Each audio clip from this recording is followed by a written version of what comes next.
ഒരുപാട് work sir വന്നതിന് ശേഷം എടുത്താണ്. സാറ് വന്ന് കുറച്ച് സമയത്തിന് ശേഷം ഇവിടെ ഇങ്ങനെ പാറയായിട്ട് കിടക്കുന്ന ഒരു ഭൂമിയായി, ഫുള്ളായിട്ട് പാറയായിരുന്നു. പിന്നെ അതൊക്കെ റെഡിയാക്കി മണ്ണടിച്ച് അങ്ങനെ ഒരുപാട് വർക്ക് സാറ് വന്നതിന് ശേഷമാണിത് ഒരു പാർക്കാക്കി എടുത്തത്.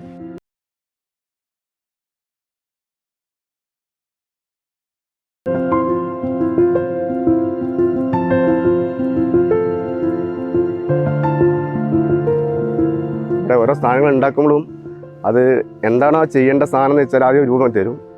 അങ്ങനെയാണ് ഞങ്ങൾ പുറ്റ്, ആമ, മുയൽ അങ്ങനെ ഒരുപാട് സാധനങ്ങൾ ഞങ്ങളിൽ ഉണ്ടാക്കിയിട്ടുണ്ട്.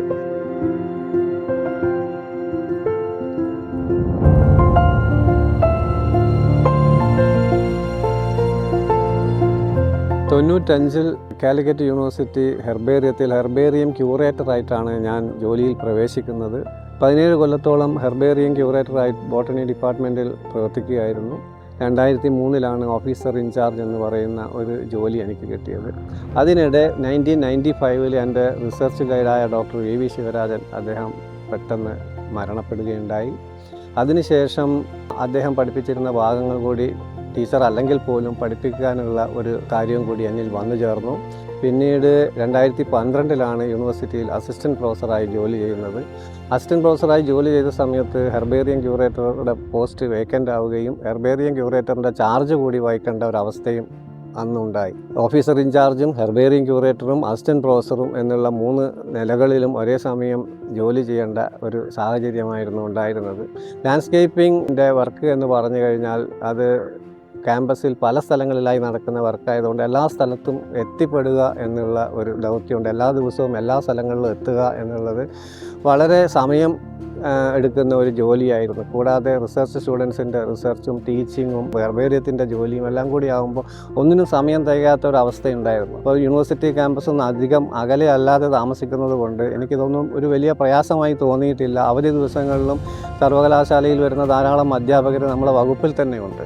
അവരുടെ കൂടെ നമ്മളും വന്നു ഈ ജോലികളെല്ലാം കൃത്യമായി നിർവഹിക്കാൻ ഇത്രയും കാലം നമുക്ക് കഴിഞ്ഞു.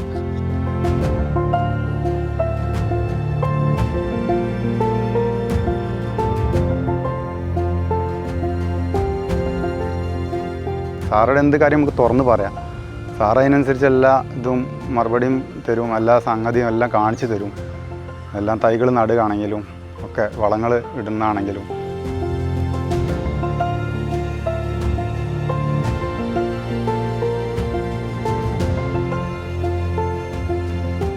ഈ ക്യാമ്പസിൽ വന്ന് ഇത്തോതിൽ പച്ചപ്പ് പിടിപ്പിച്ചതും എല്ലാ സാറിൻ്റെ കൈകൾ തന്നെയാണ്. എല്ലാം ഞങ്ങൾക്ക് അറിയാത്ത കാര്യങ്ങളൊക്കെ പറഞ്ഞു തന്ന് ഓരോ ഗാർഡനേഴ്സിനെ ഉയർത്തിക്കൊണ്ടുവന്ന് സാറ് നല്ല നല്ല കാര്യങ്ങളൊക്കെ പറഞ്ഞു തന്ന് ഒരു തെറ്റ് കണ്ടാലും അത് ചൂണ്ടിക്കാണിച്ച് നല്ല രീതിയിൽ പറഞ്ഞു തന്ന് ഞങ്ങളെ മുന്നോട്ട് നയിക്കുകയാണ് സാറ് ചെയ്തിരുന്നത്. ഈ പാർക്കിൽ നിന്ന് സാറ് പോണേ ഭയങ്കര നഷ്ടമാണ്.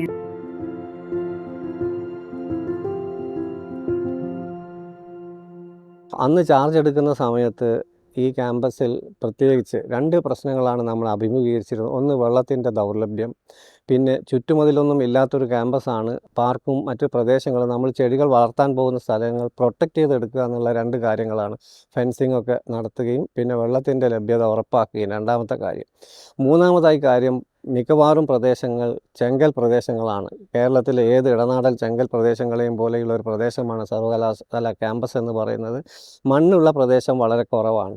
അപ്പോൾ ഇതിലേക്ക് പറ്റിയ ചെടികൾ കണ്ടെത്തുക, വെള്ളത്തിൻ്റെ ലഭ്യത, അതുപോലെ നല്ല സൂര്യപ്രകാശം ലഭിക്കുന്ന സ്ഥലത്തേക്ക് പറ്റിയ ചെടികൾ സെലക്ട് ചെയ്യുക എന്നുള്ളതായിരുന്നു ആദ്യത്തെ 2 കാര്യങ്ങൾ നമ്മൾ ശ്രദ്ധിച്ചിരുന്നത്.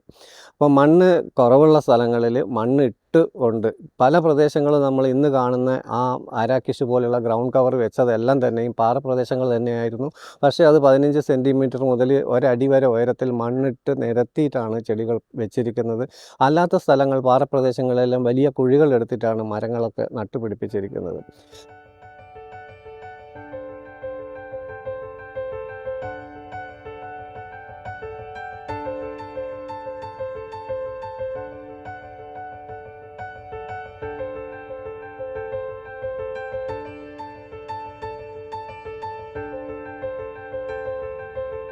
ഡോക്ടർ പ്രദീപ് കാലിക്കറ്റ് സർവകലാശാലയിൽ ദീർഘകാലത്തെ സർവീസിന് ശേഷം റിട്ടയർ ചെയ്യുകയാണ്. അദ്ദേഹത്തിൻ്റെ അക്കാദമിക പ്രവർത്തനങ്ങൾക്ക് പുറമെ കാലിക്കറ്റ് സർവകലാശാല ക്യാമ്പസ് എല്ലാവർക്കും ഇഷ്ടപ്പെടുന്ന തരത്തിൽ രൂപപ്പെടുത്തുന്നതിൽ അദ്ദേഹത്തിൻ്റെ പങ്ക് വളരെ വലുതാണ്. കഴിഞ്ഞ നാക് കമ്മിറ്റിയും അതുപോലെ തന്നെ ക്യാമ്പസ് വിസിറ്റ് ചെയ്യുന്ന എല്ലാവരും ഒരുപോലെ ക്യാമ്പസിനെ കുറിച്ച് പ്രകീർത്തിക്കാറുണ്ട്. ക്യാമ്പസിലെ പാർക്കും മറ്റ് ലാൻഡ്സ്കേപ്പിങ്ങും 10-20 വർഷമായിട്ട് പ്രദീപ് സാറിൻ്റെ നേതൃത്വത്തിൽ നടത്തുന്ന പ്രവർത്തനങ്ങളുടെ ഫലമായിട്ടാണ് ഇത്രയും ഭംഗിയായിട്ട് മെയിൻറ്റെയിൻ ചെയ്തു പോകുന്നത്. ഇന്നലെ ഒരു ഇൻ്റർവ്യൂവിൽ പ്രൊഫസർ KK കുറുപ്പ് പങ്കെടുക്കുകയുണ്ടായി. അദ്ദേഹവും ആദ്യം അന്വേഷിച്ചത് പ്രദീപ് സാറിനെ കുറിച്ചും നമ്മുടെ പാർക്കിനെയും കുറിച്ചാണ്. 2000 ആദ്യത്തിലാണെന്ന് തോന്നുന്നു ഞാൻ ഈ ക്യാമ്പസിൽ വരികയുണ്ടായി. അന്ന് ഈ പാർക്ക് എന്ന് പറയുന്നത് കുട്ടികൾക്ക് കളിക്കാനുള്ള ആ ഉപകരണങ്ങൾ മാത്രമേ ഉണ്ടായിരുന്നുള്ളൂ. ഇന്ന് കേരളത്തിലെ തന്നെ ഏറ്റവും നല്ല തരത്തിലുള്ള ഒരു പാർക്കും ഒരു യൂണിവേഴ്സിറ്റിയിലും ഇല്ലാത്ത തരത്തിലുള്ള ഇങ്ങനൊരു ഭംഗിയായ പാർക്ക് രൂപപ്പെടുത്തുന്നതിലും ബൊട്ടാണിക്കൽ ഗാർഡനിലെ പ്രവർത്തനങ്ങൾക്കും പ്രദീപ് സാറിൻ്റെ പ്രവർത്തനങ്ങളെ അഭിനന്ദിക്കുകയാണ്.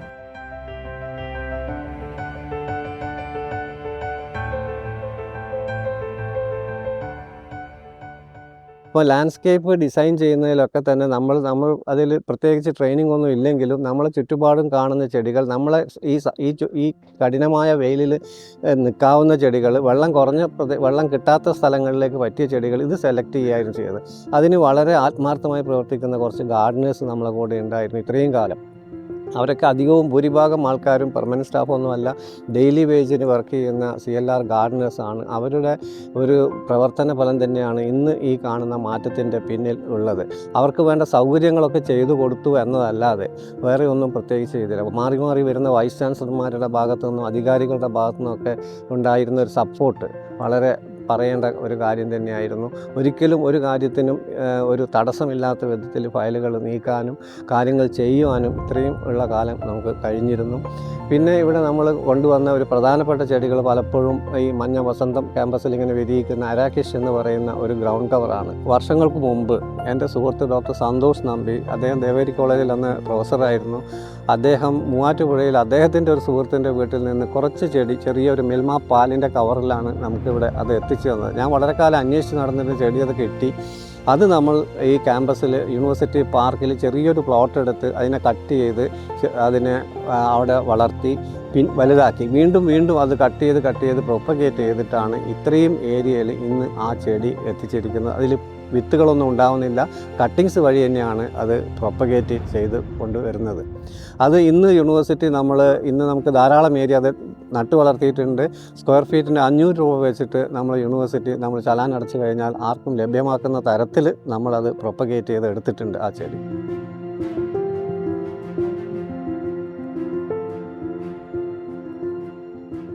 ക്യാമ്പസ് ലാൻഡ്സ്കേപ്പിംഗ് യൂണിറ്റിൻ്റെ പ്രവർത്തനം എന്ന് പറഞ്ഞാൽ ക്യാമ്പസിൽ ഉടനീളം, അതായത് ബൊട്ടാണിക്കൽ ഗാർഡൻ ഒഴിച്ച് ബാക്കിയുള്ള എല്ലാ ഗാർഡൻ്റെയും ഡെവലപ്മെൻറ്റ് ഈ യൂണിറ്റിൻ്റെ കീഴിലാണ് വരുന്നത്. 30ഓളം ജീവനക്കാർ നമ്മളെ യൂണിറ്റിലുണ്ട്. Tagore Niketan, guest house, ladies hostel, men's hostel, CH Muhammad Koya library, അതേപോലെ ഒബ്സർവേറ്ററി, മ്യൂസിയം എന്നിവിടങ്ങളിലൊക്കെ നമ്മളെ ഗാർഡനേഴ്സും ഉണ്ട്. ടാഗോർ നികേതനിലൊക്കെ മനോഹരമാക്കി വെച്ചിരിക്കുന്നതിന് ഒരു ഗാർഡനറാണ് അവിടെ ഉള്ളത്. പക്ഷേ അതിൻ്റെ എല്ലാ പ്രദേശങ്ങളും കൃത്യമായിട്ട് പ്രൂൺ ചെയ്യുക, ഇതാണ് വേറൊന്ന്. പിന്നെ നമ്മൾ അടുത്ത കാലത്ത് കംപ്ലീറ്റ് മെക്കനൈസ്ഡ് ആയി എന്ന് വേണമെങ്കിൽ പറയാം. കാരണം ബ്രഷ് കട്ടേഴ്സ് ഉപയോഗിക്കുന്നുണ്ട്, ലോൺ മോവേഴ്സ് ഉപയോഗിക്കുന്നുണ്ട്. നേരത്തെയെല്ലാം മാനുവലായിട്ട് ഷിയേഴ്സ് കൊണ്ട് കട്ട് ചെയ്തതെല്ലാം തന്നെയും കുറച്ചും കൂടി ഈസി ആയിട്ട് ചെയ്യാൻ വേണ്ടിയിട്ട് നമ്മൾ ഇങ്ങനെയുള്ള ഉപകരണങ്ങൾ ഉപയോഗിച്ച് തുടങ്ങിയതോടുകൂടി നമ്മളെ പ്രവർത്തനം കുറച്ചും കൂടി വ്യാപകമായി പല സ്ഥലത്തേക്കും ചെടികൾ നടാനുള്ള സംവിധാനം. നേരത്തെ ഉണ്ടായിരുന്ന ഒരു ക്യാമ്പസിൻ്റെ ഒരു രൂപമല്ല ഇന്ന് വരുന്നവർക്ക് ഈ ക്യാമ്പസിൽ കാണാൻ പറ്റുന്നത്. ഇത് ഒരു ദിവസം കൊണ്ടുണ്ടായതല്ല, വർഷങ്ങളിലൂടെ നമ്മൾ ഓരോ ഏരിയ ഡെവലപ്പ് ചെയ്ത് കൊണ്ടുവന്നതിൻ്റെ ഭാഗമായിട്ടാണ് ഇത്തരമുള്ളത്. കൊല്ലത്തിൽ ഇപ്പോൾ ഒരു പ്രാവശ്യം മീറ്റിംഗ് നടത്താറുണ്ട്. സാർ ഞങ്ങൾക്ക് ഉപദേശങ്ങൾ തരാറുണ്ട്. ആ ഉപദേശം ഞങ്ങൾ എല്ലാവരും സ്വീകരിക്കുന്നുണ്ട്. ഞങ്ങളെ പരമാവധി എല്ലാവരും നല്ല രീതിയിലാണ് കൊണ്ട് നടക്കുന്നത്.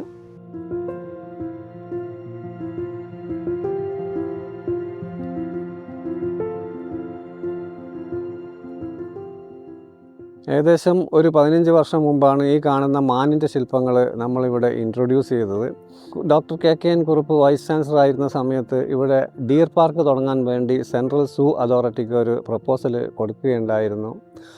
പല കാരണങ്ങൾ കൊണ്ടും ആ പ്രപ്പോസൽ സെൻട്രൽ സൂ അതോറിറ്റി അത് നിരാകരിച്ചു. കാരണം അതിൽ പറയുന്ന കണ്ടീഷൻസ് ഒന്നും നമുക്ക് ഫുൾഫില്ല് ചെയ്യാൻ പറ്റുന്ന വിധത്തിലായിരുന്നില്ല. അങ്ങനെ ആ പദ്ധതി നമ്മൾ ഉപേക്ഷിച്ചു. പക്ഷേ വർഷങ്ങൾക്ക് ശേഷം ഞങ്ങൾ ജീവൻ തുടിക്കുന്ന കുറച്ച് മാനിൻ്റെ ശില്പങ്ങൾ പാർക്കിലെ ലോണിലും മറ്റ് ചില സ്ഥലങ്ങളിലൊക്കെ ആയിട്ട് സ്ഥാപിച്ചു. ഇത് പലപ്പോഴും വിദ്യാർത്ഥികളൊക്കെ ഫോട്ടോ എടുത്ത് നെറ്റിലൊക്കെ ഇട്ടതിന് ശേഷം സെൻട്രൽ സൂ അതോറിറ്റി ഇവിടെ ഒരു ലെറ്റർ വൈസ് ചാൻസലർക്ക് കിട്ടി. You are running A dear park illegally in the university park എന്ന് പറഞ്ഞ് അതിൽ വൈൽഡ് ലൈഫ് ആക്ട് അനുസരിച്ച് നടപടിയെടുക്കുന്നു. ഈ മാനുകളെ ഉടനെ നിയറസ്റ്റ് സൂവിൽ കൊണ്ടുപോയി വിടണമെന്നുള്ള ഒരു ലെറ്ററായിരുന്നു സെൻട്രൽ സൂ അതോറിറ്റിയിൽ നിന്ന് വന്നത്. ആ ലെറ്റർ കിട്ടിയതിന് ശേഷം അതിന് നമ്മൾ മറുപടി കൊടുത്തു. ഇത് മാൻ യഥാർത്ഥത്തിലുള്ളതല്ല, ഇതെല്ലാം സിമൻറ്റ് കൊണ്ടുണ്ടാക്കിയ ശില്പങ്ങളാണെന്നും വൈൽഡ് ലൈഫ് വാർഡനും മറ്റും ഇവിടെ വന്ന് പരിശോധന നടത്തുകയും ഇത് യഥാർത്ഥത്തിലുള്ള അല്ല എന്ന് റിപ്പോർട്ട് നൽകുകയും യൂണിവേഴ്സിറ്റിയും അതേപോലെ ഒരു റിപ്പോർട്ട് സെൻട്രൽ സൂ അതോറിറ്റിക്ക് സമർപ്പിക്കുകയും ചെയ്യുന്ന ഒരു രസകരമായ സംഭവവും ഇതിനിടയിലുണ്ടായിരുന്നു. ഏതായാലും മെയ് 20-ന് ഈ സർവകലാശാലയിൽ നിന്ന് ഞാൻ വിട പറയുകയാണ്. ഇവിടെ വിട പറഞ്ഞു കഴിഞ്ഞാലും സർവകലാശാലയിൽ നിന്ന് അധികം ദൂരത്ത് അല്ലാതെയാണ് ഞാൻ താമസിക്കുന്നത്. ഈ ക്യാമ്പസിൽ എപ്പോഴും വരാനും നമ്മുടെ സുഹൃത്തുക്കളൊക്കെ ബോട്ടണി ഡിപ്പാർട്ട്മെൻറ്റിലും സർവകലാശാല അഡ്മിനിസ്ട്രേഷനിലൊക്കെ ഉണ്ട്. അവരെയൊക്കെ കാണാനും ഇതൊക്കെ എല്ലാം പറ്റും എന്നുള്ള ഒരു ആശ്വാസം ഒരു ഭാഗത്തുണ്ട്. പക്ഷേ സസ്യങ്ങളുമായിട്ടുള്ള ഒരു ബന്ധം അത് യൂണിവേഴ്സിറ്റിയിൽ ആയാലും അല്ലെങ്കിലും നിലനിർത്തി കൊണ്ടുപോകാൻ പറ്റും. അങ്ങനെയുണ്ട് ഈ ഒരു മേഖലയ്ക്ക് ഒരു പ്രത്യേകത. അത് വീട്ടിലായാലും നമുക്ക് ചെയ്യാം, ഇനി റോഡിലിറങ്ങി ആയാലും ചെയ്യാം എന്നുള്ള ഒരു വിശ്വാസം നമുക്കുണ്ട്. അപ്പോൾ ഇവിടുന്ന് ഇറങ്ങിക്കഴിഞ്ഞാലും നമുക്ക് അതുമായിട്ട് അസോസിയേറ്റ് ചെയ്ത് വർക്ക് ചെയ്യാൻ പറ്റും. പിന്നെ സാറിപ്പോൾ പോകാമെന്ന് പറയുമ്പോൾ ഭയങ്കര സങ്കടമുണ്ട്.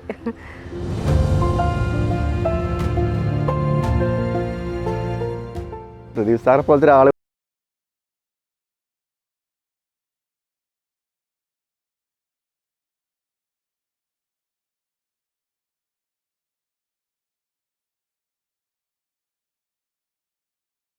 ENY എന്ന് പറഞ്ഞ കമ്പനിയിൽ വർക്ക് ചെയ്യുകയാണ് മൂത്ത കുട്ടി. രണ്ടാമത്തെ ആൾ ഗുസാറ്റിൽ ഇപ്പോൾ അവസാനത്തെ സെമസ്റ്റർ പഠിച്ചുകൊണ്ടിരിക്കുകയാണ്. മെക്കാനിക്കൽ എഞ്ചിനീയറിംഗ് ആണ്. വൈഫ് എയർപോർട്ട് സ്കൂളിൽ ടീച്ചറാണ്. അവരും ബോട്ടണി അല്ല, ലിറ്ററേച്ചറാണ് അവർ ഡീൽ ചെയ്തിരിക്കുന്നത്. അപ്പോൾ നമുക്ക് ബോട്ടണി ഒരു പിൻഗാമികളൊന്നും അവിടെ ഇല്ല. പക്ഷേ ഇവിടെ നമുക്ക് നമ്മളെ PhD എടുത്തു പോയവരും അല്ലാത്തവരുമായിട്ടുള്ള ശിഷ്യർ ധാരാളമുണ്ട്.